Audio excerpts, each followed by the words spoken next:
গতিকে আমি কাৰো শ্ৰুতলিপি মতে চলা সংগঠন এই সংগঠনটো নহয়। ৰাজনৈতিক দালাল এওঁলোক পইচা পাতি খাই পেলাই চব বহি আছে। নমস্কাৰ, আসাম টক্সৰ এই বিশেষ অনুষ্ঠান আলাপনৰ সৈতে মই প্ৰাণজিৎ শইকীয়া। শেহতীয়াভাৱে যোৱা সোমবাৰৰ পৰা বিশেষকৈ আগৰ পৰা গোটেই পৰিৱেশটোৰ সৃষ্টি হৈছিল, কিন্তু যোৱা সোমবাৰে যেতিয়া সোণাপুৰত জনজাতিসকলে এখন বিশাল ৰাজহুৱা সভাৰ আয়োজন কৰিলে আৰু সেই সভাত যেতিয়া 6 জনগোষ্ঠীৰ জনজাতিকৰণৰ বিষয়টোৰ এটা বিৰোধিতা আৰম্ভ হ'ল, তাৰ লগে লগে দেখা গৈছে যে ৰাজ্যত ৰাজনৈতিক আৰু সামাজিক পৰিৱেশটো কিছু স্পৰ্শকাতৰ হৈ পৰিছে। জনজাতিকৰণৰ দাবীত 6 জনগোষ্ঠী দীৰ্ঘদিন ধৰি আন্দোলনমুখৰ হৈ আছে আৰু একে সময়তে 26টা জনজাতি সংগঠনে একত্ৰিত হৈ ট্ৰাইবেল সংঘৰ উদ্যোগত তেওঁলোক একত্ৰিত হৈছে আৰু জনজাতিকৰণৰ দাবীটোৰ বিৰোধিতা কৰিছে। এক সংঘাতময় পৰিৱেশ সৃষ্টি হোৱাৰ উপক্ৰম হৈছে সমগ্ৰ ৰাজ্যখনতে আৰু গোটেই বিষয়টোৰ ক্ষেত্ৰত জনজাতিসকলক একত্ৰিত কৰাৰ যিজন মূল মানুহ অসম ট্ৰাইবেল সংঘৰ প্ৰধান সম্পাদক আদিত্য খাকলৈ আমাৰ সৈতে আছে। আদিত্য খাকলাই ডাঙৰীয়া, মই মোৰ শ্ব'লৈ আপোনাক স্বাগতম জনাইছোঁ। প্ৰথম কথা, এই যিটো পৰিৱেশ সৃষ্টি হ'ল হঠাতে, জনজাতিকৰণৰ দাবীটো বহুদিনৰ পৰা চলি আছিল, আপোনালোকে তাৰ বিৰোধিতা কৰি আছিল, তেতিয়া তাৰলৈকে ঠিকেই আছিল, কিন্তু সোমবাৰৰ সেই বৈঠকখনৰ পিছত এনেকুৱা এটা পৰিৱেশ সৃষ্টি হৈছে যে ৰাজ্যত যেন এটা সংঘাতময় পৰিৱেশ গোটেই বিষয়টোক লৈ। আপুনি কি ধৰণে অবজাৰ্ভ কৰিছে?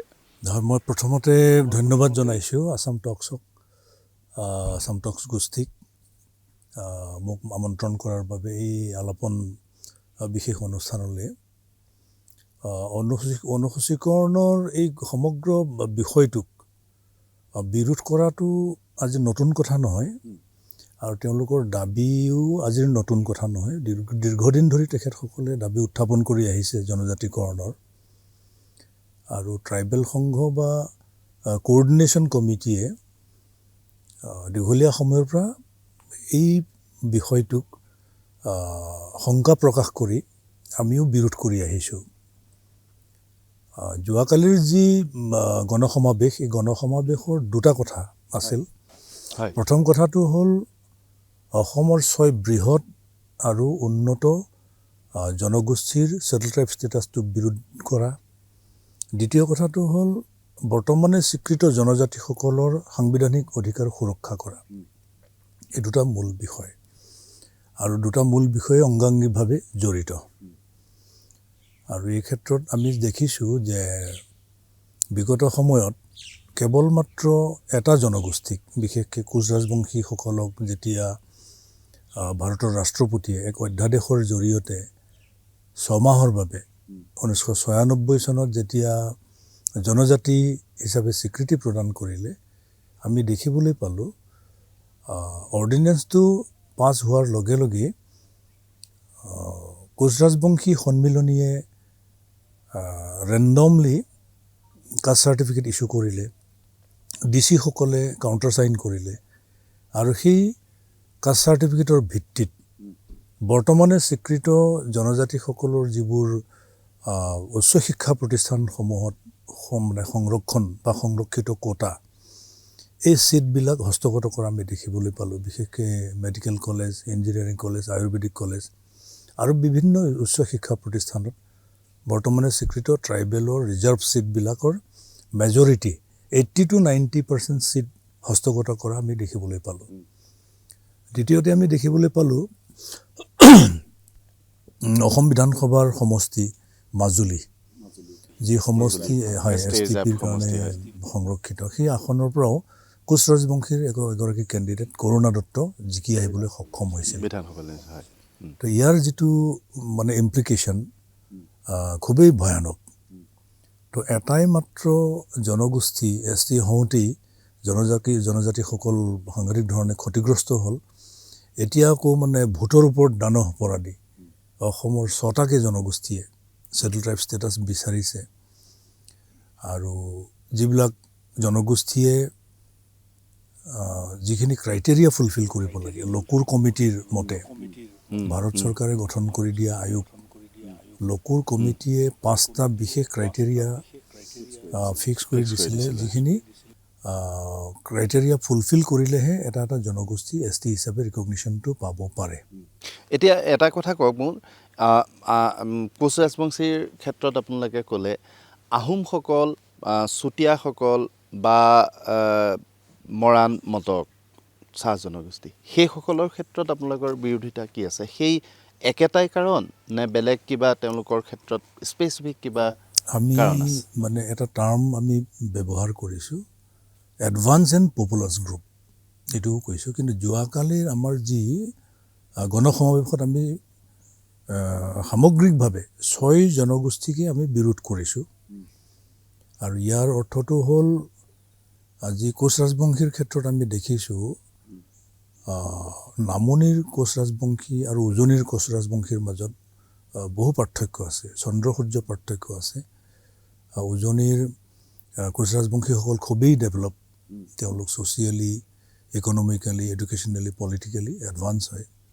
তুলনামূলকভাৱে প্লেইনছৰখিনি অলপ বেকৱাৰ্ডনেছটো তেওঁলোকৰ আছে, সেই ক্ৰাইটেৰিয়াটো তেওঁলোকে ফুলফিল কৰে নামনিসকলে। মৰাণ আৰু মটকৰ ক্ষেত্ৰত এটা কথা আছে, সকলো মৰাণেই মটক, কিন্তু সকলো মটকে মৰাণ নহয়। তাৰমানে মটকটো এটা ধৰ্মমত, এইটো বৈষ্ণৱাইট ছেক্ট, বৈষ্ণৱ ধৰ্মৰ এটা মত। ইয়াতে সকলো মৰাণেই সেই মতটো গ্ৰহণ কৰিছে, ধৰ্মমতটো। কিন্তু মটক মানে ধৰ্ম গ্ৰহণ কৰাৰ ক্ষেত্ৰত চুতীয়াও তাত সোমাই আছে, আহোমো আছে। আহোমসকলেও মানে মটক ধৰ্ম গ্ৰহণ কৰিছে, চুতীয়াসকলেও গ্ৰহণ কৰিছে, আৰু এজ এ হ'ল মৰাণ মানে জনগোষ্ঠীয়ে মটক ধৰ্ম গ্ৰহণ কৰিছে। তো এইটো ডিফাৰেঞ্চিয়েশ্যনৰ ক্ষেত্ৰত বা আইডেণ্টিফিকেশ্যনৰ ক্ষেত্ৰত খুবেই কঠিন হয়। আৰু আমি দেখিবলৈ পাইছোঁ আহোমেও শইকীয়া লিখে, কোচ ৰাজবংশীসকলেও শইকীয়া লিখে, চুতীয়াসকলেও শইকীয়া লিখে। আইডেণ্টিফিকেশ্যনৰ ক্ষেত্ৰত সাংঘাতিক ধৰণৰ এটা জটিল এটা প্ৰক্ৰিয়া। আহোমসকলৰ ক্ষেত্ৰতো আপুনিও জানে, মানে তেওঁলোক ৰাজ পৰিয়ালৰ মানুহ, সুদীৰ্ঘ 600 বছৰ অসমক যিয়ে ৰাজত্ব কৰিছিলে, আজি তেওঁলোক শৈক্ষিকভাৱে, সামাজিকভাৱে, সাংস্কৃতিকভাৱে, ৰাজনৈতিকভাৱে খুবেই শক্তিশালী এটা জনগোষ্ঠী অসমত, যাৰ 3জনকে মুখ্যমন্ত্ৰী তেওঁলোকে প্ৰতিষ্ঠা কৰিবলৈ সক্ষম হৈছে। গতিকে তেওঁলোকৰে আজি বহু মানে UPSCয়ে কণ্ডাক্ট কৰা কম্পিটিটিভ এক্সামিনেশ্যনবিলাকতেই হওক বা অসম লোকসেৱা আয়োগে নিয়ন্ত্ৰণ কৰা যিবিলাক কম্পিটিটিভ এক্সামিনেশ্যন, প্ৰতিযোগিতামূলক পৰীক্ষাসমূহতো তেওঁলোকে OBCৰ ভিতৰতে মানে অধিক সংখ্যক চিট তেওঁলোকে হস্তগত কৰি আহিছে। এইটো কোনেও নুই কৰিব নোৱাৰে। তো গতিকে এনেকুৱা এটা শক্তিশালী, পৰাক্ৰমী, এটা ইতিহাস প্ৰসিদ্ধ আৰু অসমৰ একদম মেইন ষ্ট্ৰীমৰ এটা জনগোষ্ঠী ST হোৱাটো তেওঁলোকে বিচাৰিছে, কিন্তু আমি বিৰোধ কৰিছোঁ। এইকাৰণে বিৰোধ কৰিছোঁ, তেওঁলোক ফাৰ এডভান্স, আৰু তেওঁলোক ছেটেল ট্ৰাইব ষ্টেটাছ পালে বৰ্তমানৰ মানে ট্ৰাইবেলসকলে তেওঁলোকৰ সৈতে কম্পিট কৰিব নোৱাৰে, প্ৰতিযোগিতাত অৱতীৰ্ণ হ'ব নোৱাৰে। এতিয়া কথাটো হৈছে, এই বিষয়টো দীঘলীয়া সময় ধৰি চলি থকা এটা বিষয়, জনজাতিকৰণৰ দাবীটো আৰু আপোনালোকৰ জনজাতিকৰণৰ বিৰোধিতাটো। কিন্তু দেখা গৈছে বিধানসভা নিৰ্বাচন কাষ চাপি আহিছে, 5 মাহ বাকী আছে। এই 5 মাহ বাকী থকা অৱস্থাত হঠাৎ এই তৎপৰতাটো কিয় আৰম্ভ কৰিলে? জনগোষ্ঠী যিকেইটাই দাবী কৰিছে তেওঁলোকো আন্দোলনমুখৰ হৈ পৰিছে, আপোনালোকৰ বিৰোধিতাৰে সৰব হৈ পৰিছে, আৰু লক্ষণীয় বিষয়টো হৈছে চৰকাৰেও দীঘলীয়া সময় ধৰি মন্ত্ৰী গোটৰ প্ৰতিবেদনখন দাখিল নকৰিলে, হঠাৎ নিৰ্বাচনৰ প্ৰাক মুহূৰ্তত এতিয়া কৈছে যে 25 নৱেম্বৰত এই প্ৰতিবেদনখন দাখিল কৰা হ'ব। এইটো কি ৰাজনীতি? মই ভবাত মানে ইয়াতে দুটা কথা আছে। প্ৰথম কথাটো হ'ল যে 26 বিধানসভা নিৰ্বাচনৰ আগে আগে জোৰদাৰ এটা সংগ্ৰাম কৰি 6 জনগোষ্ঠীয়ে নিজৰ দাবীটো হাসিল কৰা, যিকোনো প্ৰকাৰে দাবীটো নে মানে যেন তেন প্ৰকাৰে 26 বিধানসভা ইলেকশ্যনৰ আগে আগে চৰকাৰৰ ওপৰত হেঁচা প্ৰয়োগ কৰি তেওঁলোকৰ দাবীটো সাব্যস্ত কৰা বা ছেটেল ট্ৰাইব ষ্টেটাছটো আদায় কৰা। আৰু দ্বিতীয় কথাটো হ'ল আমি শংকিত যে 26 ইলেকশ্যনৰ আগে আগে এইটো কৰি পেলাব নেকি। দুটা বিষয় ইয়াতে জড়িত আছে। তেওঁলোকেও এডভান্টেজ ল'ব বিচাৰিছে, আমি কিন্তু এডভান্টেজিয়াছ পজিশ্যনত নাই, আমি পিছ পৰি আছোঁ।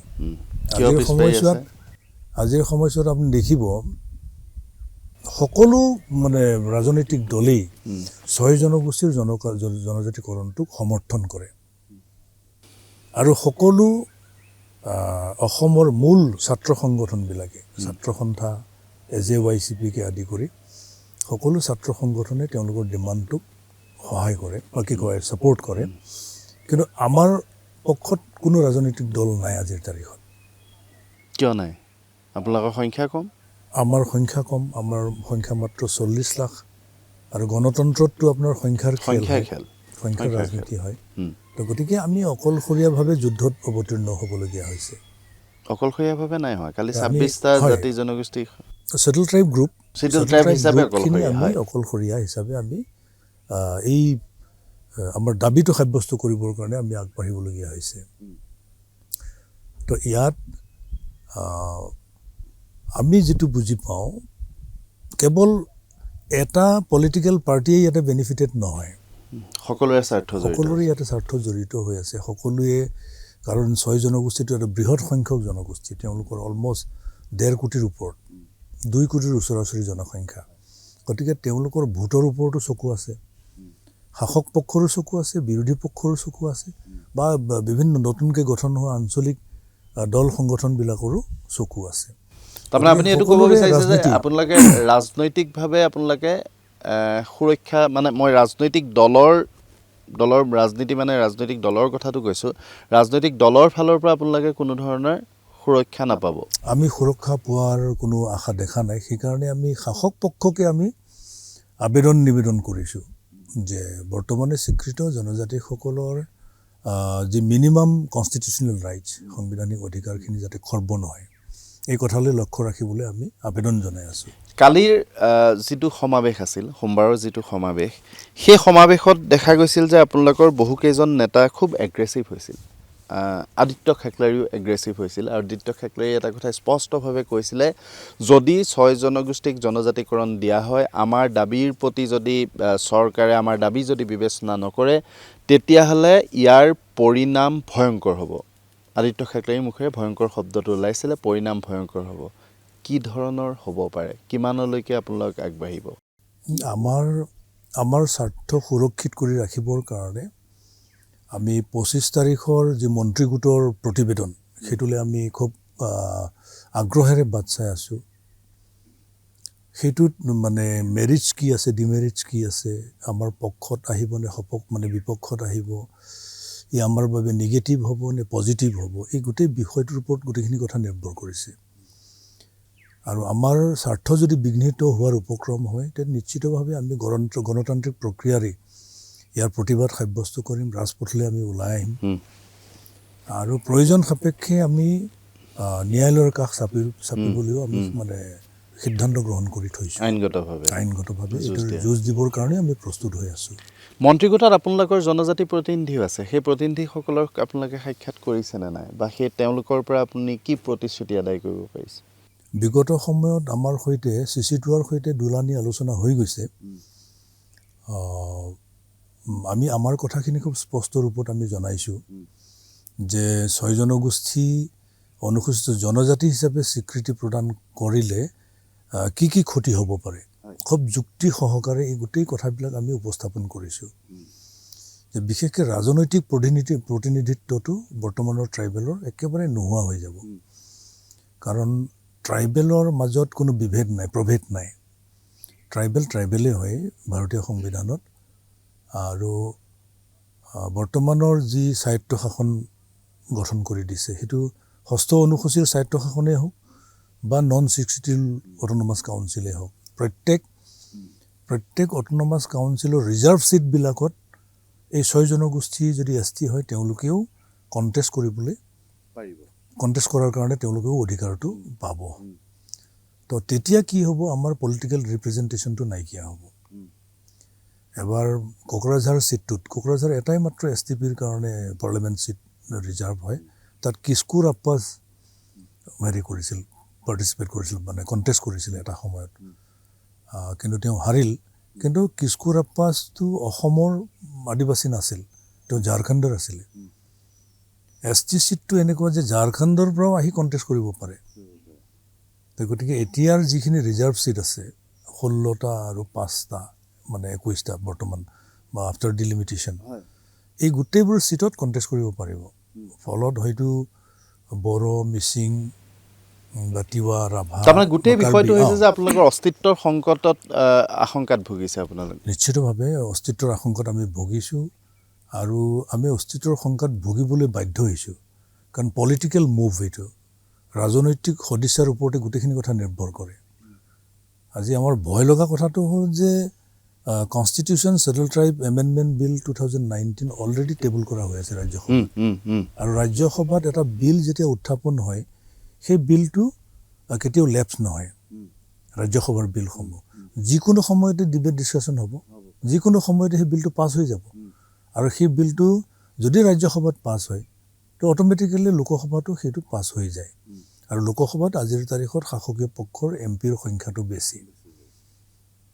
তো গতিকে সংখ্যাটো আমাৰ তাত কেনেবাকৈ এইটো যদি হৈ যায়, ইয়াতে কি হ'ল 2002ত 5টা জনগোষ্ঠীক STP কৰিছিলে। আপোনাৰ হাজং, ডিমাছা, গাৰো, খামটি আৰু চিংফো। এই 5টা যেতিয়া এনহেঞ্চ কৰিলে মানে ইনক্লুড কৰিলে, ইনক্লুজনৰ পিছতো কিন্তু ৰিজাৰ্ভ কোটাটো এনহেঞ্চ নকৰিলে, সংৰক্ষিত আসন মানে বৃদ্ধি নকৰিলে, সেই একেই আসন থাকিলে। আজিৰ তাৰিখত STPৰ জনসংখ্যাটো 12.5%। 1971 চেঞ্চাছ মতে 8.9 আছিল, কিন্তু আমি 10% ৰিজাৰ্ভেশ্যন আমি পাই আছিলোঁ।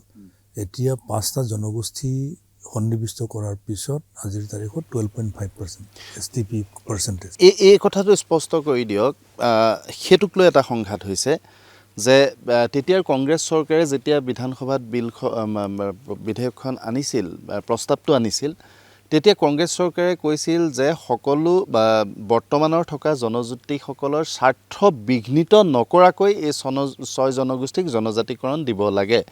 শেহতীয়াকৈ মুখ্যমন্ত্ৰী হিমন্ত বিশ্ব শৰ্মাই কৈছে যে সেইটো এটা ভেগ আইডিয়া আছিল, সেই আইডিয়াটোৰ মতে জনজাতিকৰণ নহ'ব, আৰু 6 জনগোষ্ঠীৰ জনজাতিকৰণ যদি দিয়া যায় তেতিয়াহ'লে বৰ্তমানৰ জনজাতিসকলৰ স্বাৰ্থ বিঘ্নিত হ'বই। আপুনিও সেই প্ৰসংগটোকে আনিছে। এতিয়া কথাটো হৈছে যে যদি জনজাতিকৰণৰ সংৰক্ষণটো বৃদ্ধি কৰা হয় তেতিয়াহ'লে আপোনালোকে এই দাবীখিনি পুনৰ বিবেচনা কৰিব নে এই তেওঁ 6 জনগোষ্ঠীৰ বিৰোধিতাকৰণৰ ক্ষেত্ৰত আপোনালোক একেবাৰে মানে ৰিজিড হৈ থাকিব? আমি বৰ্তমানলৈকে ৰিজিড হৈ আছোঁ, কাৰণ কোনো ফৰ্মুলা নাই। কোটা এনহেঞ্চ কৰি ST কৰিলেও বৰ্তমানৰ STসকলৰ মানে ক্ষতিগ্ৰস্ত হ'বই, তেওঁলোক ধ্বংসপ্ৰাপ্ত হ'ব। বৰ্তমানৰ ট্ৰাইবেলৰ ক্ষতি নোহোৱাকৈ অন্যান্য জনগোষ্ঠীক ST কৰাৰ কোনো অংক আজিলৈকে আমি বিচাৰি পোৱা নাই। আৰু হয়তো প্ৰতিষ্ঠিত ৰাজনৈতিক দলবিলাকেও ইয়াৰ মানে সংজ্ঞাটো বিচাৰি পোৱা নাই, ইয়াৰ ফৰ্মুলা বিচাৰি পোৱা নাই। হয়তো শাসক পক্ষই হওক, বিৰোধী পক্ষই হওক, বিৰোধী পক্ষই যেনেকৈ প্ৰস্তাৱ ৰাখিছিলে যে বৰ্তমানৰ মানে জনগোষ্ঠীবিলাকৰ ক্ষতি নোহোৱাকৈ 6 জনগোষ্ঠীক ST কৰিব লাগে, কিন্তু আজিৰ তাৰিখত বৰ্তমানৰ মুখ্যমন্ত্ৰী ডাঙৰীয়াই কৈছে যে ক্ষতি হ'বই। ক্ষতি নোহোৱাকৈ কোনো ৰাস্তাই নাই দিবলৈ ইয়াত। আৰু তেতিয়া কি হ'ব, কম্পিটিশ্যনটো সাংঘাতিক ধৰণে হ'ব। অসমৰ মূল সুঁতিৰ জনগোষ্ঠীবিলাক যেতিয়া ST হৈ যাব, তেওঁলোক ST হোৱাৰ লগে লগে বৰ্তমানে স্বীকৃত STবিলাকেতো তেওঁলোকৰ লগত কম্পিট কৰিব নোৱাৰে। কম্পিটিশ্যনটো মানে হ'ব মীনাসকলৰ লগত, মানে অসমৰ আহোম, চুতীয়া, কোচ ৰাজবংশী আৰু ৰাজস্থানৰ মীনাৰ মাজত অল ইণ্ডিয়া লেভেলত কম্পিটিশ্যনটো হ'ব। আৰু এই প্ৰতিযোগিতাত বৰ্তমানৰ স্বীকৃত জনজাতিসকল ফেৰ মাৰিব নোৱাৰে, কম্পিট কৰিব নোৱাৰে। প্ৰব্লেমটো তাত মানে চাকৰি পোৱাৰ ক্ষেত্ৰত, শিক্ষানুষ্ঠানত এডমিশ্যন পোৱাৰ ক্ষেত্ৰত, আৰু অসমত বিশেষকৈ MLA MP ইলেকশ্যনত বা পঞ্চায়ত নিৰ্বাচনত বা স্বায়ত্তশাসিত পৰিষদসমূহৰ নিৰ্বাচনত সাংঘাতিক ধৰণে ক্ষতিগ্ৰস্ত হ'ব। এতিয়া মোক এটা কথা কওক, এই পৰিৱেশটো যিটো পৰিৱেশ শেহতীয়াকৈ সৃষ্টি হৈছে, আগৰ পৰা যদিও দাবী প্ৰতিবাদ চলি আছিল, তথাপিতো ইমান স্পৰ্শকাতৰ হৈ পৰা নাছিল এতিয়া পৰিৱেশটো এনেধৰণে চেঞ্চিটিভ হৈ পৰিছে যে আমাৰ অসমৰ জনগোষ্ঠী এই 6 জনগোষ্ঠীৰ ক্ষেত্ৰতেই লোকসকলৰ সৈতে এতিয়াৰ জনজাতিসকলৰ যিটো ভাতৃত্ববোধৰ সম্পৰ্ক আছিল সেই সম্পৰ্কটোৰ ক্ষেত্ৰতো ক'ৰবাত এটা প্ৰশ্নবোধক নাহিবনে এটা সংঘাতময় পৰিৱেশ সৃষ্টি নহ'বনে সেইটো ট্ৰাইবেল সংঘই কেনেধৰণে গ্ৰহণ কৰিছে এই কথাটোত আমি খুবেই সতৰ্ক আমাৰ মাজত থকা অসমৰ জনগোষ্ঠীসমূহৰ মাজত থকা সমন্বয় বা ভাতৃত্ববোধ কেতিয়াও যাতে বিঘ্নিত নহয় আমি সেইকাৰণে কথাবোৰ খুব জুখি মাখি যুক্তিসংগত কথাখিনি আমি কৈ আছোঁ আমি খুব এগ্ৰেছিভলি কথাবিলাক কোৱা নাই আৰু এই ক্ষেত্ৰত আমি দেখিছোঁ যে জনগোষ্ঠীয় নেতৃবৃন্দই যেনেকৈ অলপ এগ্ৰেছিভলি আমাক এটেক কৰিছে আমি কিন্তু ৰিয়েকশ্যন প্ৰকাশ কৰা নাই এই সম্পৰ্কত আৰু আমি অসমৰ মানে সৰ্বসাধাৰণ ৰাইজক আমি আপিল কৰি আহিছোঁ যে আমাৰ মাজত থকা সাতাম পুৰুষীয়া মানে যিটো সম্প্ৰীতি সেইটো বিনষ্ট যাতে নহয় তাৰ প্ৰতি লক্ষ্য ৰাখিব লাগিব একেখিনি সময়ত আমি কৈছোঁ যে 6 জনগোষ্ঠীৰ আমি বিৰোধী নহয় তেওঁলোকৰ উন্নয়ন আমি বিচাৰোঁ তেওঁলোকৰ উন্নয়ন বিচাৰোঁ আৰু তেওঁলোক হ'ল আজিৰ তাৰিখত আদাৰ বেকৱাৰ্ড ক্লাছেছ হিচাপে মানে স্বীকৃত তো অন্যান্য পিছপৰা শ্ৰেণী হিচাপে স্বীকৃত তেওঁলোকেও ৰিজাৰ্ভেশ্যন পাই আছে 27% ৰিজাৰ্ভেশ্যন পাইছে ইকনমিক আপলিফমেণ্টটো হৈছে ইকনমিক পেকেজবিলাক দি আছে শেহতীয়াকৈ মৰাণ মটকসকলক অট'নমাছ কাউন্সিল দিলে কমতাপুৰ দিলে অট'নমাছ কাউন্সিল আদিবাসীসকলক মেডিকেলত এডমিশ্যনৰ ক্ষেত্ৰত ইঞ্জিনিয়াৰিং এডমিশ্যনৰ ক্ষেত্ৰত ছিট দিছে ৰিজাৰ্ভ কোটা দিছে তো এনেকৈ মেক্সিমাম বেনিফিট তেওঁলোকক দিবলৈ আমি চৰকাৰক আহ্বান জনাইছোঁ OBC হৈ OBC হিচাপে অন্যান্য পিছপৰা শ্ৰেণীৰ মাজত থাকে প্ৰয়োজন হ'লে ৰাজনৈতিক সংৰক্ষণো তেওঁলোকক দিব লাগে খাকলাই ডাঙৰীয়া আপুনি এটা কথা কৈছিল যে 6 জনগোষ্ঠীৰ নেতৃত্বই যদিও এগ্ৰেছিভ ধৰণৰ প্ৰতিক্ৰিয়া প্ৰকাশ কৰিছে তথাপিতো ভাতৃত্ববোধ বজাই ৰখাৰ স্বাৰ্থত এই মুহূৰ্তলৈকে আপোনালোকে কোনো ধৰণে মানে সহনশীল হৈ আছে কোনো ধৰণে উত্তেজিত হোৱা নাই কিন্তু কালি যেতিয়া দেখা গৈছিল বিশেষকৈ টংকেশ্বৰ ৰাভাই আহোম জনগোষ্ঠীৰ ট্ৰাইবেল ষ্টেটাছ বিচৰাক লৈ তেওঁ মন্তব্যটো কিছু অপমানজনক বুলি আহোম জনগোষ্ঠীৰ নেতৃত্বই প্ৰতিক্ৰিয়া প্ৰকাশ কৰিছে 600 বছৰ ৰাজত্ব কৰা এটা জাতিয়ে যদি ST ষ্টেটাছ বিচাৰিবলগীয়া হয় তেতিয়াহ'লে মই হোৱা হ'লেতো মই আত্মহত্যাই কৰিলোহেঁতেন আমি আটাইতকৈ লাজ পাওঁ 600 বছৰ আহোম ৰাজত্ব কৰাৰ পিছত কিংডমসকলে আজি যে ST হ'ব বিচাৰিছে মই আহোম হ'লেতো ST হ'ব খুজিলে মই চুইচাইড কৰি দিলোহেঁতেন নাপায় আমি ট্ৰাইবেল সকল যদি অকণ ভাল হ'ব বিচাৰিছো BR আম্বেদকাৰৰ কাৰণে ভাল হ'ব বিচাৰিছো আজি আপোনালোকে ঝাৰখণ্ডত যাওক আপুনি ছত্তীশগড়ত যাওক তাৰ যিসকল এবৰিজিনেল যিসকল ট্ৰাইবেল সেই ট্ৰাইবেলসকলে সংগ্ৰাম আৰম্ভ কৰিছে তাত কৰ্মীসকলে ST হ'ব বিচাৰিছে তাৰ একাংশ গোৱালাসকলে ST হ'ব বিচাৰিছে তাত তাছাসকলে ST হ'ব বিচাৰিছে তাৰ উৰা মুণ্ডা চাওতালসকলে এগেইনষ্ট কৰে সংগ্ৰাম বিচাৰিছে আমাৰ ইয়াৰ লগত বদমাইশ কৰে কোনোবা বেলেগে তেখেতসকলক সোমাই দিব বিচাৰিছে সাৱধান এই দিশপুৰত থকা মানুহসকল যদি সাৱধান কৰি আমি নিদিওঁ ওচৰতে জুবিন গাৰ্গ ক্ষেত্ৰখন আছে জুবিন গাৰ্গৰ সমৰ্থকসকল ট্ৰাইবেল সকল আমি সকলে যদি জাগ্ৰত হওঁ 2026 চনত ট্ৰাইবেল সকলে যাক চৰকাৰত বহাব বিচাৰে তাকে দিশপুৰত বহাৰ ক্ষমতা আমাৰ আছে সেই কথা আজি মই কৈছো আপোনালোকক সেই বিষয়টোক লৈ তেওঁলোকে অপমানিত বোধ কৰিছে যোৱাকালিৰ মানে ৰেলীৰ পিছত যিটো প্ৰতিক্ৰিয়া ৰেলীত ৰাভা ডাঙৰীয়াই ক'লে টংকেশ্বৰ ৰাভাই তাৰপিছত তেওঁলোকে প্ৰতিক্ৰিয়া দিছে হয়তো মানে টংকেশ্বৰ ৰাভা ডাঙৰীয়াই যিখিনি কথা কৈছে হয়তো কথনশৈলীটো অলপমান বেলেগ হ'ব পাৰে কিন্তু আল্টিমেটলি তেওঁ যিখিনি কথা কৈছে মানে অসমখনকেই ৰাজত্ব কৰা 600 বছৰ ৰাজত্ব কৰা যিটো জনগোষ্ঠী পলিটিকেলি বহু advance socially economically educationally advance কমিউনিটিবিলাক ST হোৱাটো মানে তেওঁ কামনা কৰা নাই সেইখিনি কথা ক'বলৈ যাওঁতে হয়তো তেওঁ অলপমান উত্তেজিত হৈ এই তেনেকুৱা ধৰণৰ মানে উক্তিটো ৰাখিছে এতিয়া কথাটো হৈছে আটাছুৱে কৈছে টাই আহোম ছাত্ৰ সন্থাই কৈছে যে আপোনালোকক এজন মন্ত্ৰীয়ে উচতনি দিছে, এজন মন্ত্ৰীয়ে আপোনালোকক এই বিষয়টো কৰিবলৈ এই ধৰণৰ দাবী এটা কৰি ৰাজনৈতিক পৰিৱেশটো অস্থিৰ কৰিবলৈ ষড়যন্ত্ৰ ৰচনা কৰিছে। যোৱাকালি বিজেপি চৰকাৰৰ এজন মন্ত্ৰীৰ নেতৃত্বত যি তাত গণসমাৱেশ ঘটোৱা হ'ল আৰু তাত 6 জনগোষ্ঠীৰ ৰাইজক যি তুচ্ছ তাচ্ছিল্য কৰা হৈছে, 6 জনগোষ্ঠীৰ নেতৃত্বক ঘুচিয়াই চকু উলিয়াই দিম বুলি কোৱা হৈছে। এই ধৰণৰ বক্তব্যই অসমৰ পৰিৱেশ আৰু পৰিস্থিতি বেয়া কৰিব। আমি 6 জনগোষ্ঠীৰ ৰাইজক আপোনালোকৰ মাধ্যমেৰে স্পষ্টভাৱে বাৰ্তা দিব বিচাৰিছো যে এইখন চৰকাৰৰ এজন মন্ত্ৰীয়ে যোৱাকালি সোণৰপুৰত হোৱা সেই গণসমাৱেশৰ সম্পূৰ্ণ পৃষ্ঠপোষক কৰিছিল। আপুনি আটাছুৰ নেতৃত্বক কি প্ৰতিক্ৰিয়া দিব? এইটো মনে সজা কথা আৰু গোকাত মিছা কথা। আমি এটা ডাঙৰ টিম হিচাপে কাম কৰিছোঁ। অসমৰ 14টা শ্বেডুল ট্ৰাইব আৰু পাহাৰীয়া মানে কাৰ্বি আৰু ডিমাচা, এই গোটেইকেইটা ষ্টুডেণ্ট অৰ্গেনাইজেশ্যন, সামাজিক সংগঠন, ট্ৰাইবেল সংঘ, ট্ৰাইবেল ইউথ লীগ মিলি আমি এটা আমব্ৰেলা অৰ্গেনাইজেশ্যনৰ হৈ কাম কৰি আছোঁ, যিটো হয় coordination committee of the tribal organisations of Assam, চমুকৈ CCTOI। আমাৰ এটা থিংক টেংক আছে আৰু আমাৰ কিছুমান ৰেছপনচিবিলিটি আছে।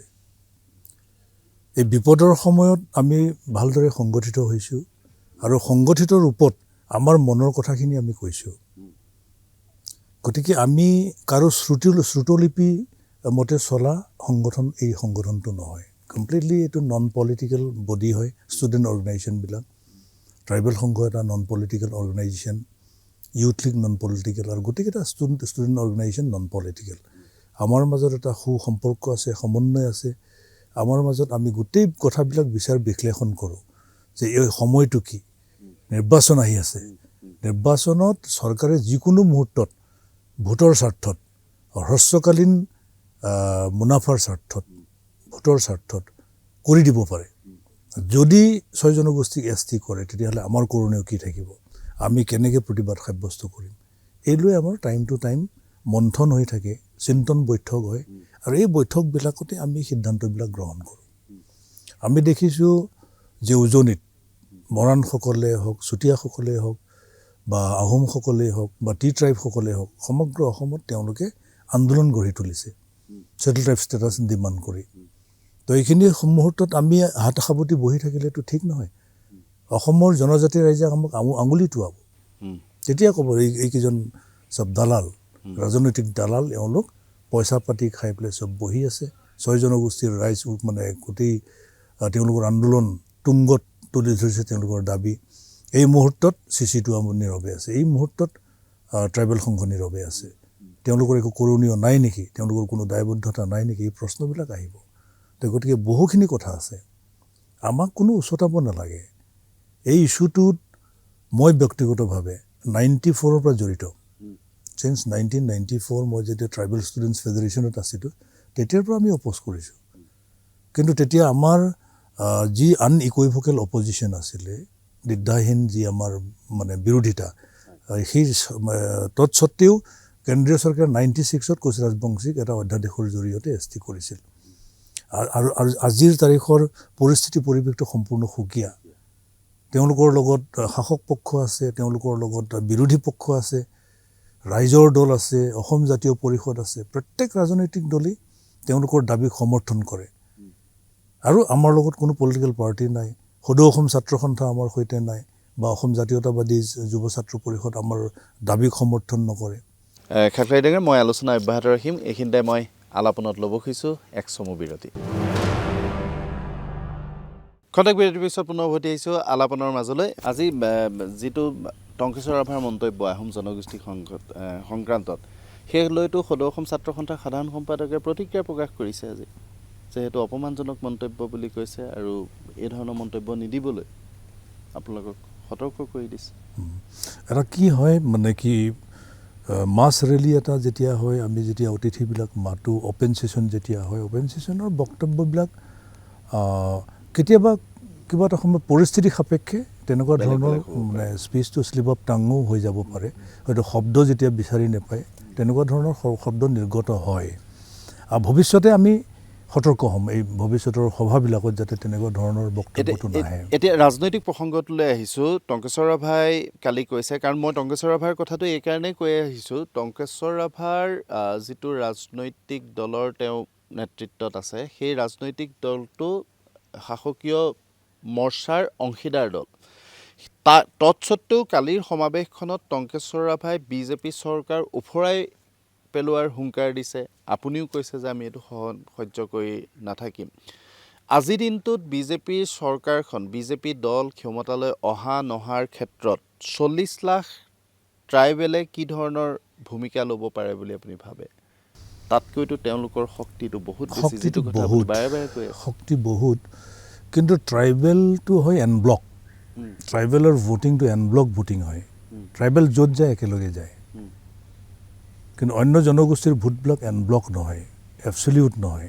আমি দেখি আহিছোঁ অসমৰ ইতিহাসত এতিয়াও ট্ৰাইবেলৰ এন ব্লক আছে, এন ব্লক আছে। আপুনি চাওক, আজিৰ তাৰিখত ট্ৰাইবেলে হিলদল ভাঙি ৰুলিং পাৰ্টিকে ভোটিং কৰিছে লাষ্ট ইলেকশ্যনবিলাকত। আৰু অট'নমাছ কাউন্সিলবিলাক আজি শাসকীয় পক্ষৰ মানে দখলত আছে। সেইফালৰ পৰা মেজৰিটি ট্ৰাইবেল মানুহ শাসকীয় পক্ষৰ সৈতে আছে।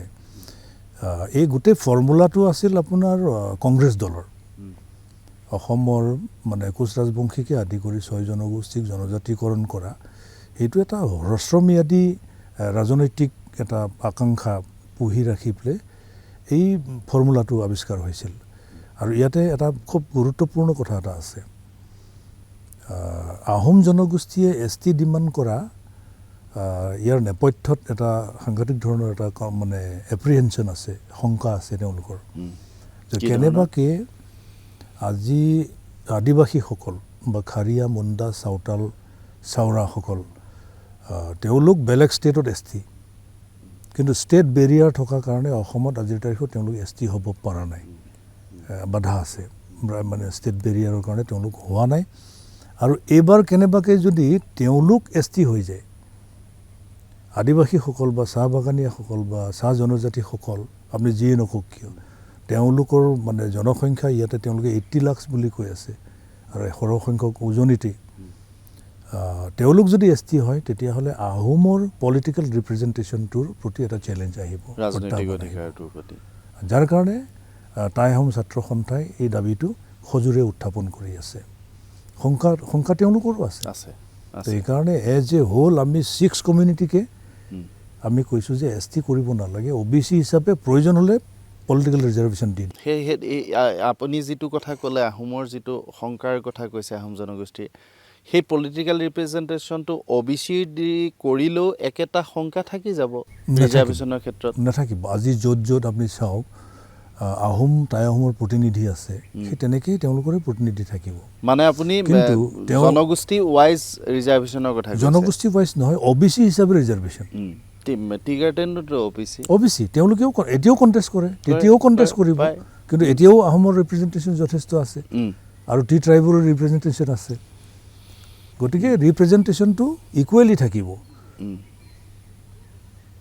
কিন্তু আপোনাৰ আদিবাসীসকলক যদি ST কৰে, আহোমক যদি নকৰে, তেতিয়া কিন্তু আহোম পলিটিকেলি বা পলিটিকেল ৰিপ্ৰেজেণ্টেশ্যনটো নাইকিয়া হৈ যাব। সেইটোৰ কাৰণে তেওঁলোকো শংকিত। আৰু এটা স্পৰ্শকাতৰ বিষয় আপোনালোকৰ সমাৱেশখনৰ জৰিয়তে ওলাই আহিল, আকৌ টংকেশ্বৰ ৰাভাৰ কথাই কৈছে। আৰু কিয় টংকেশ্বৰ ৰাভাৰ কথা মই বাৰে বাৰে কৈ আছোঁ, সেই কথাটো আপোনাক মই কৈয়ে লৈছোঁ। তেওঁ এটা কথা ক'লে যে জনজাতিসকল কেতিয়াও হিন্দু নাছিল, জনজাতিসকলে মূৰ্তি পূজা কৰা নাছিল, জনজাতিসকলে গছ পূজা কৰিছিল, জনজাতিসকলে প্ৰকৃতিৰ পূজা কৰিছিল, তেওঁলোক হিন্দু নাছিল। যদি এবাৰ আমি বঞ্চিত হওঁ, লাঞ্ছিত হওঁ, তেতিয়াহ'লে আমি আগৰ ষ্টেটাছলৈ ঘূৰি যাম। সেয়া আৱেগিক ভাষণ নে তাৰ কিবা গ্ৰহণযোগ্যতা আছে? সেই ধৰণৰ কথা বিবেচনা আপোনালোকৰ মাজত আছে নেকি?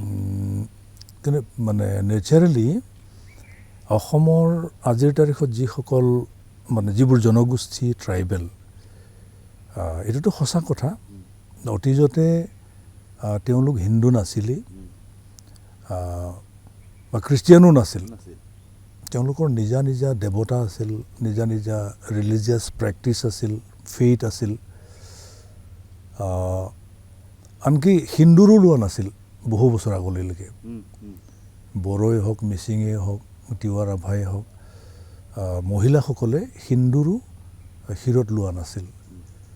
বিবাহ হৈছিল, বিবাহ পাশত মানে বান্ধোন খাইছিল, কিন্তু হিন্দুৱাইজ হোৱাৰ পূৰ্বলৈকে, তাৰমানে হিন্দুকৰণ কৰাৰ আগমুহূৰ্তলৈকে নেচাৰকে পূজা কৰিছিল। আজিৰ তাৰিখতো নেচাৰকে পূজা কৰে। বলি বিধানটো আছিল, আজি লাহে লাহে বলি বিধানবিলাক নাইকিয়া কৰি ফুল প্ৰসাদেৰে ঈশ্বৰক পূজা কৰা আৰম্ভ কৰি দিছে। এইটো হয়তো মধ্যযুগৰ সময়তহে আচলতে লাহে লাহে লাহে লাহে এই মানে হিন্দুৱাইজ কালচাৰটো ডেভেলপ হৈছে। কিন্তু সেই ক্ষেত্ৰত মই কওঁ যে টংকেশ্বৰ ৰাভাই একো ভুল কথা কোৱা নাই। বাকীখিনি শুদ্ধ কৈছে নে নাই সেইখিনিলৈকে ঠিকে আছে। আমি সকলোৱে জানো আজি বড়ো, ৰাভা, মিচিং তেওঁলোকে প্ৰকৃতি পূজা কৰে, গছৰ পূজা কৰে, কিন্তু তাৰপিছত যে আমি আকৌ ঘূৰি যাম আগৰ পৰিস্থিতিলৈ, হিন্দুৰ পৰা আমি ওলাই আহিম, সেইখিনি আৱেগিক নে সেইখিনিতো প্ৰেক্টিকেল ভেলু আছে? না, তেওঁ অলপ ইম'চনেল হৈছে। মানে যোৱাকালি তেওঁ ইম'চনেল হৈছে যে ইমান ডেঞ্জাৰাছ ডিচিশ্যন যদি লয়, সেইটো মানে ডেট্ৰিমেণ্টেল হ'ব, এইটো খুব ক্ষতিকাৰক হ'ব বৰ্তমানৰ জনজাতিৰ কাৰণে। এইটো মানে তেওঁ নিশ্চিতভাৱে ইম'চনেল হৈ কথাখিনি কৈছে। এই কথাটো যে বাকী 6 জনগোষ্ঠীৰ নেতৃত্বই বাৰে বাৰে কৈ আছে, একদম পোনপটীয়াভাৱে আদিত্য খাকলাৰীকে আক্ৰমণ কৰিছে যে আদিত্য খাকলাৰীৰ পৈতৃক সম্পত্তিৰ ভাগ আমি বিচৰা নাই। সেইসকলৰ প্ৰতি আপোনাৰ প্ৰতিক্ৰিয়া কি হ'ব? নিশ্চিতভাৱে জনজাতিকৰণটো মোৰ পৈতৃক সম্পত্তি নহয়। মোক ব্যক্তিগতভাৱে আক্ৰমণটো কৰিছে, কাৰণ মই দীঘলীয়া সময় সংগঠনৰ নেতৃত্বত আছোঁ বা অসমৰ জনজাতিসকলক মই প্ৰতিনিধিত্ব কৰি আহিছোঁ। চিচিটোৱাটো মই দীঘলীয়া সময় ধৰি আছোঁ। মোৰ যিখিনি কথা সেইখিনি ব্যক্তিগত কথা নহয়, এইটো অসমৰ 40 লক্ষ এবৰিজিনেল জনজাতিসকলৰ হৃদয়ৰ কথা, মনৰ কথাহে মই ব্যক্ত কৰোঁ। আপুনি যোৱাকালিয়ে প্ৰত্যক্ষ কৰিছে যে স্বতঃস্ফূৰ্তভাৱে সাধাৰণ শ্ৰেণীৰ জনজাতি ৰাইজ ওলাই আহিছে। তেওঁলোকো বুজি পাইছে যে আমাৰ বহু ক্ষতি হ'ব। আমাতকৈ আগবঢ়া, আমাতকৈ সংখ্যাধিক্য লোকসকল যদি ST হৈ যায়, আমাৰ ছাত্ৰ ছাত্ৰীসকলে এডমিশ্যন নাপাব, চাকৰি বাকৰি নাপাব, এই ভয়ত তেওঁলোক শংকিত। তো এই কথাখিনিহে আমি ৰিপ্ৰেজেণ্ট কৰোঁ, কাৰণ আমাৰ কিছুমান দায়বদ্ধতা আমাৰ আছে। এইটো পৈতৃক সম্পত্তি নহয় ঠিক, কিন্তু বৰ্তমানৰ ট্ৰাইবেলৰ মিনিমাম সাংবিধানিক অধিকাৰখিনি সুৰক্ষিত কৰাৰ মানে বা সুৰক্ষিত কৰি ৰখাটো আমাৰ দায়িত্ব আৰু কৰ্তব্য বুলি আমি ভাবোঁ। আৰু মই সেই কামটো খুব নিয়াৰিকৈ, খুব চিনচিয়াৰলি মই কৰোঁ। আপোনাকতো বহু স্থানত প্ৰৱেশ নিষিদ্ধ কৰা ভাবুকিও আহিছে আপোনাৰ প্ৰতি? আগতো কৰিছিলে। মিলন বৰগোহাঁই যেতিয়া আটাচুৰ সভাপতি আছিল, তেওঁ উজনিলৈ মোক নিষিদ্ধ কৰিছিল। কিন্তু মই গৈছোঁ, উজনিতো মই গৈ মিটিং কৰিছোঁ। কোনো ধৰণৰ তেনেকুৱা ধৰণৰ কোনো ভয় ভাবুকিৰ সন্মুখীন মই হোৱা নাই। কৈছে তেওঁলোকো আৱেগিক হৈ কৈছে, আমি অপ'জ কৰি আছোঁ, তেওঁলোকে ডিমাণ্ড কৰি আছে। স্বাভাৱিকতে এটা সংঘাত থাকে, কিন্তু বিষয়বস্তুবিলাক যদি আমি যুক্তি সহকাৰে চাওঁ, তেতিয়াহ'লে আমাৰ কথাখিনিও তেওঁলোকে একে আশাৰে নুই কৰিব নোৱাৰে। আমাৰ শংকাটো তেওঁলোকে মানি ল'বলৈ বাধ্য হ'ব। এতিয়া চাওক, গোটেই বিষয়টোৰ ক্ষেত্ৰত বিজেপিৰ, তেওঁলোক যিহেতু শাসকীয় দল, বিজেপিৰ ভূমিকাটো আটাইতকৈ গুৰুত্বপূৰ্ণ হ'ব। কিন্তু শেহতীয়াভাৱে বিজেপিয়ে যি স্থিতি লৈছে, সেই স্থিতিক আপোনালোকে কি ধৰণে অবজাৰ্ভ কৰিছে? বিজেপিয়ে গোটেই বিষয়টো ইমান দিন পেলাই ৰাখি, মন্ত্ৰীগোটৰ প্ৰতিবেদনখন কিমান আগৰ কথা, আজিৰ পৰা 2-3 বছৰ আগত কৰি লৈ নিৰ্বাচনৰ সন্মুখত এই ধৰণৰ এটা ৰাজনৈতিক অস্থিৰতাৰ হয়তো সৃষ্টি নহ'লহেঁতেন। তেওঁলোকে ৰাজনীতিটো কি ধৰণে কৰিছে বুলি ভাবে, আৰু সেই ৰাজনীতিটোৱে ট্ৰাইবেলসকলৰ ক্ষতি কৰিব নে উপকাৰ কৰিব? নাই, ৰাজনৈতিক দলেতো ৰাজনীতি কৰেই। ক্ষমতাত কায়েম থাকিবৰ কাৰণে, ক্ষমতাত বৰ্তি থাকিবৰ কাৰণে সকলোৱে সেই কৌশলবিলাক গ্ৰহণ কৰে। আমিতো ভাবিছিলোঁ দীঘলীয়া সময় ৰিপৰ্টটো অহা নাই যেতিয়া আমি বাচি যাম, এতিয়া সেইটোৱে report- যেতিয়া হয়। যোৱা 1 জানুৱাৰী তাৰ আগৰ 1 জানুৱাৰীত মুখ্যমন্ত্ৰী হিচাপে যেতিয়া ডক্টৰ হিমন্ত বিশ্ব শৰ্মাক মই এই প্ৰশ্নটো কৰিছিলোঁ যে 6 জনগোষ্ঠীৰ জনজাতিকৰণৰ মন্ত্ৰীগোটৰ প্ৰতিবেদন কেতিয়াকৈ দিয়া হ'ব, তেতিয়া আপোনাৰ নাম কৈ পেলাই তেওঁ কৈছিল যে এইটো এটা অত্যন্ত স্পৰ্শকাতৰ বিষয়, এইটো সম্ভৱতঃ এনেকুৱা এটা শব্দও কৈছিল যে অসম অস্থিৰ হৈ যাব এই বিষয়টোলৈ যদি যাওঁ, এইটো ভালদৰে ভাবি চিন্তি কৰিব লাগিব। কি পৰ্যায়ত আছে এগেইন এইটো এটা কমপ্লিকেটেড 6 নম্বৰ দফা 6 জনগোষ্ঠীক জনজাতিকৰণৰ বিৰোধিতা বৰ্তমানৰ জনজাতীয়সকলে বিৰোধিতা কৰে। তেওঁলোকে কয় যে এওঁলোকক যিদিনাখনে জনজাতীয় কৰি দিব সিদিনাখনে আমাৰ অস্তিত্ব নোহোৱা হৈ যাব। After various round of discussion Moran আৰু মটকক জনজাতিকৰণত বৰ্তমানৰ জনজাতীয়সকলে সন্মতি প্ৰকাশ কৰিছে। চুতীয়াসকলৰ ক্ষেত্ৰতো কিছু আগবাঢ়িছে। এটা এটাকৈ জনগোষ্ঠীৰ লগৰ বিষয়বিলাক আমি বৰ্তমানৰ জনজাতীয়সকলৰ লগত পাতি আছোঁ। বৰ্তমান এটা তেওঁলোকৰ পৰা পৰামৰ্শ আহিছে যে বৰ্তমানৰ জনজাতি আৰু তেওঁলোকৰ 6 জনগোষ্ঠীক মুখামুখিকৈ বহুৱাই দিব লাগে, আৰু সেই দিশত আমি আগবাঢ়ি আছোঁ। মুখ্যমন্ত্ৰী ডাঙৰীয়া, প্ৰাণজিৎ ভাই কিবা ক'ম?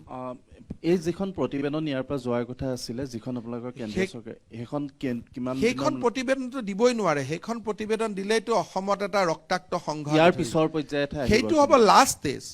প্ৰতিবেদনখন দিয়াৰ দিনাখনেতো অসমত ৰক্তাক্ত সংঘাত হৈ যাব পোৱা নোপোৱাৰ মাজত। কিন্তু আজি আমি এটা বছৰ চেষ্টা কৰি কৰি মৰাণসকলৰ ক্ষেত্ৰত মানিলে, মটকসকলৰ ক্ষেত্ৰত মানিলে, চুতীয়াসকলৰ ক্ষেত্ৰত 70% তেওঁলোকে মানিছে, অবিভক্ত গোৱালপাৰা জিলাৰ কোচ ৰাজবংশীসকলৰ ক্ষেত্ৰত মানিছে, আদিবাসীৰ কিছু কমিউনিটিৰ ক্ষেত্ৰত বৰ্তমানৰ জনজাতীয় লোকসকলে মানিছে। 6 জনগোষ্ঠীৰ জনজাতিকৰণ যেতিয়া আমি কৰিম, এনেকুৱা এটা প্ৰতিবেদন দিব লাগিব য'ত কোনো বৰ্তমানৰ জনজাতীয় সংঘই তাৰ বিৰুদ্ধে ষ্টেটমেণ্ট নিদিয়ে। সকলোৱে যাতে একেলগে ভাৰত চৰকাৰক কয় যে তোমালোকে কৰা, আমাৰ আপত্তি নাই। আৰু সেই আইডিয়েল পজিশ্যনটোলৈকে যাবৰ কাৰণে আমি চেষ্টা কৰি আছোঁ।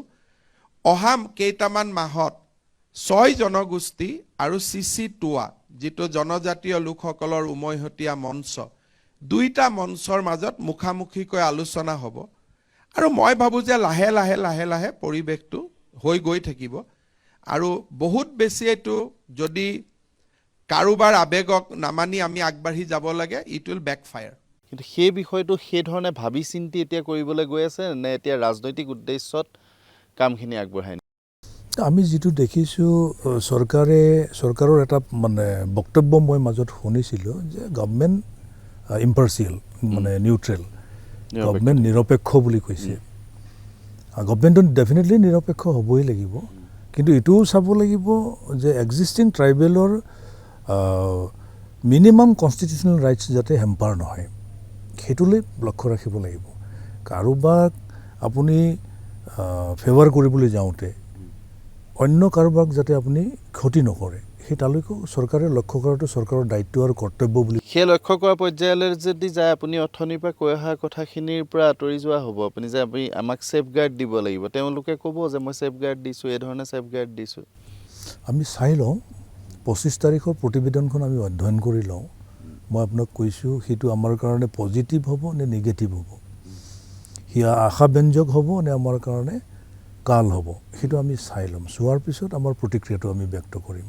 আমিতো ইয়াত এনি টাইম আমাৰ ক'ৰ গ্ৰুপ আছে CC2, আমি ইমিডিয়েটলি সংঘবদ্ধ হওঁ, একেলগে আলাপ আলোচনা কৰি পেলাই আমাৰ প্ৰতিক্ৰিয়াটো দেন এণ্ড দেয়াৰ আমি মানে ইনষ্টেণ্ট আমি ৰিয়েক্ট কৰিম এইটো বিষয়ত। আকৌ টংকেশ্বৰ ৰাভাৰ প্ৰসংগই কওঁ, কালিৰ মিটিংখনত তেওঁ আৰু এটা খুব তাৎপৰ্যপূৰ্ণ লাইন শাৰী কৈছিল যে আমাৰ আজি য'ত সভাখন অনুষ্ঠিত হৈছে, মই তেওঁৰ মন্তব্যটো কৈছোঁ, সেই সভাস্থলীৰ কাষতে জুবিন গাৰ্গ ক্ষেত্ৰ আছে। এতিয়া যদি আমি আমাৰ দাবীৰ চৰকাৰে মান্যতা প্ৰদান নকৰে, জনজাতিকৰণৰ দাবীটোক তেওঁলোকৰ সৈতে চৰকাৰে সহাৱস্থান কৰে, তেতিয়াহ'লে আমিও জুবিন অনুৰাগীৰ লগ হ'ম। ওচৰতে জুবিন গাৰ্গ ক্ষেত্ৰখন আছে, জুবিন গাৰ্গৰ সমৰ্থকসকল, ট্ৰাইবেল সকল আমি সকলোৱে জাগ্ৰত হওঁ। 2026 চনত ট্ৰাইবেল সকলে যাক চৰকাৰত বহাব বিচাৰে তাকে দুষ্প্ৰভাৰ ক্ষমতা আমাৰ আছে সেই কথা আজি মই কৈছো বুলি আপোনালোকক এনেকুৱা এটা কনচেপ্ট হৈ আহিছে নেকি যে জুৰ্গীন অনুৰাগী নামৰ এটা সত্তাৰ সৃষ্টি হৈছে যিটোৱে বিজেপিৰ বিৰোধিতা কৰিছে আৰু সেই বিৰোধিতা কৰা শক্তিটোৰ সৈতে আপোনালোক চামিল হৈ বিজেপিক বিপদত পেলাব আচলতে টংকেশ্বৰ ৰাভা ডাঙৰীয়াই যেতিয়া স্পীচ দি আছিলে বক্তৃতা ৰাখি আছিল সেই মুহূৰ্তত মই তলত কোনোবা এটা টিভি চেনেলত বাইট দি আছিলোঁ মই সম্পূৰ্ণৰূপে তেখেতৰ বক্তব্যখিনি নুশুনিলোঁ তাৰ কিয়দংশ মই শুনিছোঁ কিন্তু আপোনাৰ পৰা গোটেই কথাখিনি এতিয়া আজি শুনিছোঁ মই নাভাবোঁ যে আজিৰ তাৰিখত CC2 হিচাপে আমি সংঘবদ্ধ আমি এটা নিৰ্দিষ্ট লাইনত আমি কাম কৰি আছোঁ আমাৰ সৰ্বসাধাৰণ ৰাইজৰ অধিকাৰখিনি খৰ্ব নোহোৱাকৈ যাতে আমি সুৰক্ষিত হিচাপে থাকিব পাৰোঁ সেই লাইনত আমি কাম কৰোঁ তেনেকুৱা জুবিন অনুৰাগীৰ সৈতে আমি আকৌ লগ হোৱাৰ কোনো প্ৰশ্ন ইয়াত নাহে আৰু জুবিনৰ প্ৰতি শ্ৰদ্ধা আছে তেখেত অসমৰ সম্পদ আছিল তেখেতৰ মানে আনটাইম মানে যিটো বিয়োগ হ'ল তেখেতৰ মানে আৰু মিষ্টেৰিয়াছ ৰহস্যজনক যিটো মৃত্যু সেইটোৰ তদন্ত আমিও বিচাৰিছোঁ সেইটো তদন্ত হ'ব লাগে কিন্তু সেইটোক লৈ ৰাজনীতিটো মোৰ কাম আহিব নালাগে এতিয়া আৰু এটা কথা কওক এই যে ভাতৃত্ববোধৰ মই বাৰে বাৰে কৈ আছোঁ আপুনিও সেইটোক লৈ উদ্বিগ্ন হৈছে যে যিটো আমাৰ জনজাতি বা অজনজাতিসকলৰ মাজত যিটো ভাতৃত্ববোধৰ সম্পৰ্ক সেই সম্পৰ্কটোৰ এটাই নাম অসমীয়া আমি সকলো অসমীয়া আপুনি অসমীয়া মই অসমীয়া সকলো অসমীয়া এই সম্পৰ্কটোৰ ক্ষেত্ৰত এই ধৰণৰ দাবী বিচৰা নিবিচৰাৰ মাজত যাতে এটা পৰিৱেশ সৃষ্টি নহয় সেইটো কাৰণে আপুনি ভাবে নেকি যে জনজাতি নেতৃত্বই জনজাতিকৰণৰ দাবী কৰা সেই 6 জনগোষ্ঠীৰ নেতৃত্বৰ সৈতে এবাৰ বহিব লাগে আমি বহিছোঁ মাজতে চৰকাৰে ইনিচিয়েটিভ লৈছিল টাই আহোমসকলৰ প্ৰায় গোটেইকেইটা সংগঠনৰ সৈতে আমি বহিছোঁ এলানি বৈঠক হৈছে এডমিনিষ্ট্ৰেটিভ ষ্টাফ কলেজত আটাচু আহোম সভা আহোম যুৱ পৰিষদ এনেকৈ কেইবাটাও সংগঠনৰ নেতৃবৃন্দৰ সৈতে টাইপৰ সৈতে আমি বহিছোঁ খুব সৌহাৰ্দ্যপূৰ্ণ হৈছে ডিছকাশ্যনটো ফাৰ্ষ্ট ৰাউণ্ড ডিছকাশ্যনত আমি আমাৰ ক'বলগীয়াখিনি আমি কৈছোঁ যুক্তি সহকাৰে তেখেতসকলেও যুক্তি সহকাৰে উপস্থাপন কৰিছে সেই পৰ্যায়ত আছে ইয়াৰ পিছৰ পৰ্যায়ত আৰু ছেকেণ্ড টাইম ডিছকাশ্যনটো হোৱা নাই দ্বিতীয় পৰ্যায়ৰ মানে কি কয় ডিছকাশ্যনলৈ ডেফিনেটলি আমিও যাম আমিও অংশগ্ৰহণ কৰিম আৰু প্ৰত্যেক 6 জনগোষ্ঠীৰ সংগঠনবিলাকৰ লগত বহাত আমাৰ কোনো আপত্তি থাকিব নোৱাৰে কিন্তু মাজৰ সময়ছোৱাত আমি কথা এটা কৈছোঁ এটা ছ'চিঅ' ইকনমিক ছাৰ্ভে এটা হোৱাটো ভাল যে অসমৰ এই 6 জনগোষ্ঠী যিসকলে মানে ট্ৰাইবেল ষ্টেটাছ ডিমাণ্ড কৰি আছে তেওঁলোক যে আৰ্থিকভাৱে বা সামাজিকভাৱে শৈক্ষিকভাৱে ৰাজনৈতিকভাৱে যে পিছপৰা সেইটো ঠাৱৰ কৰিবৰ কাৰণে এটা ছ'চিঅ' ইকনমিক এটা ছাৰ্ভে হৈ যোৱাটো ভাল আৰ্থ সামাজিক এটা ছাৰ্ভে প্ৰয়োজন আছে সেই ডিমাণ্ডটো আমি কৰিছোঁ আৰু চব এথন'গ্ৰাফিক ৰিপৰ্ট মতে আচলতে কমিউনিটিবিলাকক ST কৰা নহয় কিন্তু আজি কি 2 বছৰমানৰ আগতে ঝাৰখণ্ড নে ছত্তীশগড়ৰ কেইবাটাও কমিউনিটিক নতুনকৈ কৰা হৈছে সেইটো কাৰণে 2002ৰ পিছত কৰা নাই 2002ৰ পিছতো কৰিছে কেইটামান সম্প্ৰদায়কটো কৰিছে 5টা নে কেইটা 2002ৰ পিছত কৰা নাই 2002তেই কেইটামান কমিউনিটিক কৰিছে ইয়াৰ পিছত আৰু ইনক্লুজনটো হোৱা নাই সেই 2002তে কেইটামান কমিউনিটি এক্সক্লুজনো হৈছে হয় অন্তৰ্ভুক্তও হৈছে আৰু বাহিৰো কৰিছে ST লিষ্টৰ পৰা তো ইয়াতে মানে এন্থ্ৰপলজিকেল ছাৰ্ভে বা ছ'চিঅ' ইকনমিক ছাৰ্ভে এটা হৈ যোৱাটো আমি বিচাৰোঁ আৰু তেতিয়া কাৰো ক'বলগীয়া নাথাকে তেওঁলোক যদি প্ৰমাণিত হয় ইকনমিকেলি তেওঁলোক বেকৱাৰ্ড হয় ছ'চিয়েলি বেকৱাৰ্ড এডুকেশ্যনেলি বেকৱাৰ্ড হয় বা লাকুৰ কমিটিয়ে মানে ঠাৱৰ কৰি দিয়া গোটেইখিনি বৈশিষ্ট্য তেওঁলোকে পূৰণ কৰে তাততো তেতিয়াহ'লে কাৰো মাত মাতিবলগীয়া নাই মই অনুষ্ঠানটো প্ৰায় সামৰাৰ পৰ্যায়ত আহিছোঁ একেবাৰে শেষত চৰকাৰ বা এই 6 জনগোষ্ঠীৰ নেতৃত্বৰ প্ৰতি আপোনাৰ কিবা বিশেষ আবেদন থাকিব নেকি চৰকাৰকতো আমি আবেদন জনাই আহিছোঁ কোনো পধ্যে যাতে বৰ্তমানৰ স্বীকৃত জনজাতিসকলৰ স্বাৰ্থ বিঘ্নিত নহয় আনহাতেদি 6 জনগোষ্ঠীৰ উন্নয়নৰো আমি মানে পৰিপন্থী নহয় তেওঁলোকৰো উন্নয়ন হ'ব লাগিব তেওঁলোকৰ যিখিনি প্ৰাপ্য তেওঁলোকেও পাব লাগিব, কিন্তু মানে ছেটেল ট্ৰাইব হিচাপে নহয়, আদাৰ বেকৱাৰ্ড ক্লাছেছ হিচাপে তেওঁলোকক মেক্সিমাম বেনিফিট দিয়ক। প্ৰয়োজন হ'লে সংবিধান সংশোধন কৰি OBC-টো পলিটিকেল ৰিজাৰ্ভেশ্যনৰ ব্যৱস্থাটো কৰক। সেইটোত অসমৰ লগত কৰাৰ লগে লগে সমগ্ৰ দেশৰ প্ৰতি সেইটো ধৰণৰ এটা দাবী আহি যাব। ST-ৰ ক্ষেত্ৰতো সমগ্ৰ অসম মানে ভাৰতবৰ্ষত সেই দাবীটো আছেই, আৰু অলমষ্ট 1000 কমিউনিটি ক্ষুদ্ৰ ক্ষুদ্ৰ কমিউনিটিয়ে এতিয়াও ST ষ্টেটাছ ডিমাণ্ড কৰি আছে, আৰু সেইবোৰ গোটেই পেণ্ডিং আছে গভৰ্ণমেণ্ট অফ ইণ্ডিয়াৰ হাতত। এই গোটেইখিনি পেণ্ডিং আছে ফাইল, হ'লে গোটেইখিনি হ'ব, নহ'লে গোটেইখিনিৰে নহ'ব। আৰু গোটেইখিনি হোৱাৰ ক্ষেত্ৰত সেই লোকেল কমিটিৰ ৰিকমেণ্ডেশ্যনখিনিটো ফ'ল' কৰিব লাগিব সেইখিনি। আৰু 6 জনগোষ্ঠী বা যিসকলে জনজাতিকৰণ দাবী কৰি আছে তেওঁলোকৰ প্ৰতি আপোনাৰ কিবা আহ্বান আবেদন তেওঁলোকৰ প্ৰতি? তেওঁলোকক আমি মানে কি কয় CC2R ফালৰ পৰা মই আহ্বান ৰাখিব বিচাৰোঁ। তেওঁলোকে দাবী কৰি আছে, মিনিমাম হেৰিখিনি বৰ্তাই আমি ৰাখিব লাগিব। আমি এনেকুৱাও এগ্ৰেছিভ হ'ব নালাগে যে পাৰ্টিকুলাৰ কোনোবা এজন মানুহক অশ্লীল কিবা গালি গালাজ দিয়া, নেতৃবৃন্দই দিয়া নাই, কৰ্মীসকলে দিছে, ফেচবুকত সাংঘাতিক ধৰণে কিছুমান ট্ৰল কৰিছে, সেইবিলাকৰ পৰা বিৰত থাকিব লাগে, আৰু যুক্তিসংগতভাৱে নিজৰ দাবীটো উত্থাপন কৰি আগুৱাই যাব লাগে। এই আহ্বানটো মই ৰাখিম। ঠিক আছে আদিত্য কাকলাই ডাঙৰীয়া, মই আপোনাক ধন্যবাদ জনাইছোঁ। যথেষ্ট ব্যস্ত আপুনি, সেই ব্যস্ততাৰ মাজত এইখিনি সময় দিয়াৰ বাবে, আৰু আপুনি যি ধৰণে বিষয়টো বিশ্লেষণ কৰিছে, মই ভাবোঁ সামাজিক আৰু ৰাজনৈতিক যিটো পৰিৱেশ বা পৰিস্থিতিৰ সৃষ্টি হৈছে, সেইটোৰ বেলিকাও এই আপোনাৰ দৃষ্টিভংগীয়ে গোটেই পৰিৱেশটো এটা মানে স্থিতাৱস্থা বৰ্তাই ৰখাৰ ক্ষেত্ৰত এটা গুৰুত্বপূৰ্ণ ভূমিকা ল'ব। পুনৰবাৰ আপোনাক ধন্যবাদ জনাইছোঁ আৰু সময় দিব বিচাৰিছোঁ আমাৰ এই অনুষ্ঠান আলাপন।